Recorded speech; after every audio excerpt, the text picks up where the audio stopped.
আমার আজকের লাইনটা আমাদের দেশের বেকার পোলাপানদের জন্য।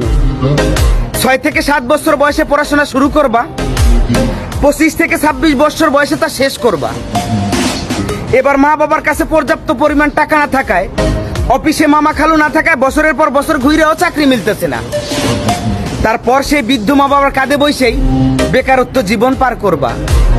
অন্যদিকে শখের মানুষের বিয়ে হয়ে যাচ্ছে, তার বাড়ি থেকে বলতেছে পোলায় কি করে।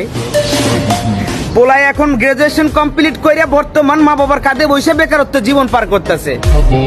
এমন একটা ছেলের সাথে আমার মতো অভিভাবক হলেও আমি ডিরেক্ট রিজেক্ট করে দেবো, কখন আমার মেয়েকে বিয়ে দেবো না। তারপর রাস্তায় রাস্তায় স্যাড সং শুনবা আর ডেন্ডি খায় বেড়াইবা।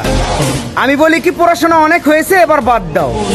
আজকেই পাসপোর্ট অফিসে যাওয়ার একটা পাসপোর্ট বানাও। 10 বছরের মিশনে প্রবাস জীবনকে বেছে নাও। দেখবা 2 বছর যেতে কি না যেতেই তোমার বাড়িতে একটা বিল্ডিং হয়ে গেছে। 10 বছরের মিশন শেষ করতে ব্যাংকে মোটা অঙ্কের টাকাও হয়ে গেছে।